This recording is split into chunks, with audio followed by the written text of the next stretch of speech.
Првиот ден од штрајкот во образованието намаса повторно и тоа многу бргу ќе ги одведе синдикатот и владата, а тоа може да се случи доцна вечерва или можеби утре.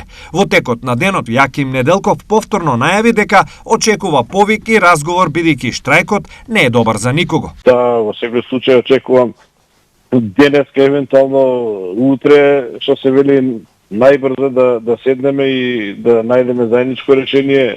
Ова очекување на Неделков коинцидира со ставот на вице-премиерот за економски прашања Фатмир Битики.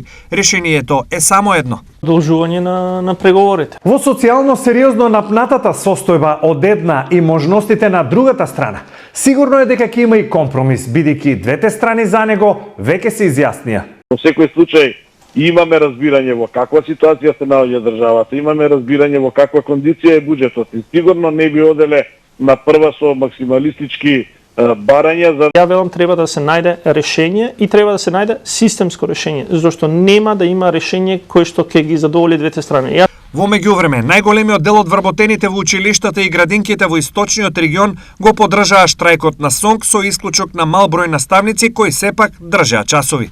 Имаме информација дека штрајкот се одвива според одлуката и упатствата што ги имаме добиено од СОНК. Има, меѓутоа незначително по еден или двајца наставници во одредени училишта, со исклучок на Карбинци, каде имаме околу 20 наставника што држат. Деца во училиштето има, меѓутоа не се одвива настава од наставниците. Сите 100% го поддржуваат штрајкот, критици немаме, во главном сите го поддржуваат штрајкот. Иако се штрајкуваше и во градинките, проблеми со прием на децата и нивно згрижување немаше. Да ве прашам, имаше ли проблем при прием на деца? Немаше ги приемат. Да, ред. Не, примаа си ги децата најнормално. Аха, дали ви кажа некое ограничено време или не? Не. Се најнормално? Да.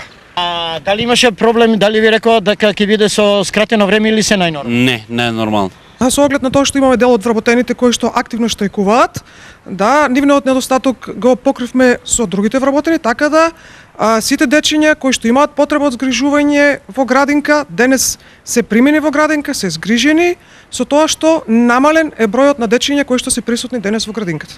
Ресорниот министер Јетон Шекири денес истакна дека го почитува правото на штрајк, но според него тоа требаше да биде последно решение. Мислам дека во текот на неделата ќе имаме други состаноци и сакам разбирање зашто краен или неколку пати го имам кажано дека требаше последниот чекор да се зема генерална